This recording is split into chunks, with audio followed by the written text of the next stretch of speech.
The other thing I want to talk about a little just before we get back to our national conversation for all of our Canadian listeners, but also we have a lot of American listeners to the show. This podcast is catered for humanity neutrally. Although the vast majority of our listeners are American and Canadian patriots, our message is neutral in terms of nation state borders. Because as I've stated in many instances in the past, that I speak for myself first, but I know that many of our listeners are together with me in feeling that our first affinity and loyalty is to God, our Creator, to our humanity, which sort of like erases our identity according to nation states. Because these nation states are, as much as I love celebrating Americanism and Canadianism, Canadiana, I think that's what we call it, and Americana, I love celebrating those. Those are many aspects of our national identity. Is a blessing from God, but ultimately, nation states are production of human device. When God created us as humans, as humanity, and the political borders. These are to be respected and to be honored and to be defended and to be fought for.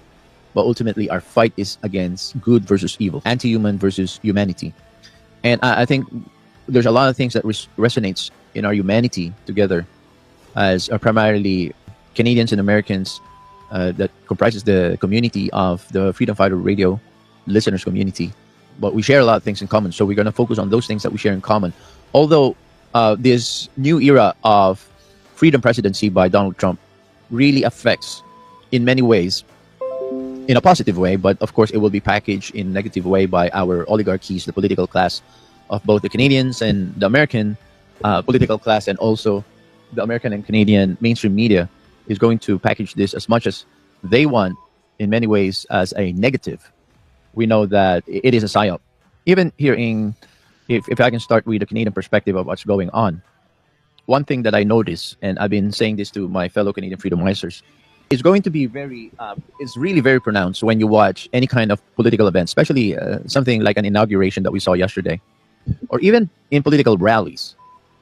And more so on the right side of the political spectrum, a little less on the left side of the political spectrum. But overall, the American political culture is intertwined with the honor for God, the honor and recognition of Jesus Christ. There's a lot less of that now on the left side, or the libtard Democrat Party of the United States, because they want to drive a beautiful country that was founded in the Word of God. They would like to drive that nation to wokeness, to globalist ideology, the multi-theism. When you look at something like the mythologies, the Greek mythologies and Nordic mythology, how there are many gods, and those gods they're prayed at, but there are many of them and they battle and war against each other. That's the kind of mentality that the left of the American political class is pushing down the throats of many Americans. And we saw with this last election that the vast majority of Americans are pushing back in this radical woke ideology, radical, progressive, atheistic, agnostic theology, because a lot of Americans are still identifying with the foundational and traditional core value of American society, which is founded in the Word of God. I think that is still very, very dominant in the American space.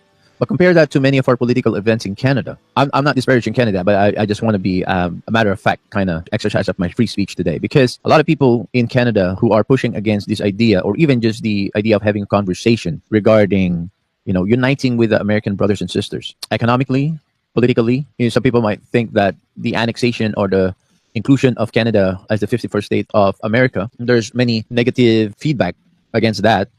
Rightfully so, there are many aspects of it that are very globalist in nature. If we listen to that kind of idea in the version of perspective of a globalist, they want to create a North American Union idea. Not because we, the people, both the Canadian and the American side, we feel like we have strong affinity with each other. Our humanity is so common. The kinds of problems, the kinds of woke assault against our humanity, against our children, against our faith, those are common enemies between us, Americans and Canadians. And even we could include many other countries in the world, but primarily our listeners are number one are Canadians, and then many American listeners. But we also have a lot of listeners from the United Kingdom, Australia, New Zealand, and Southeast Asia. We used to have a lot of listeners from Indonesia. For some reason, I don't know how did that came about, but we used to have a lot of Indonesian listeners. I don't know what happened to that, but I'm trying to also work to get more Filipinos to listen to the Freedom Show, the Freedom Podcast, because I used to have an influence in North American Filipino space. Regardless of our nation state affinity or affiliation, we are first and foremost connected with each other through our humanity. Oh, well, I would say, let me restate that. I think many, in my opinion, our strong affinity with each other all across political spectrum or even across nation state borders is our affinity with our faith to God.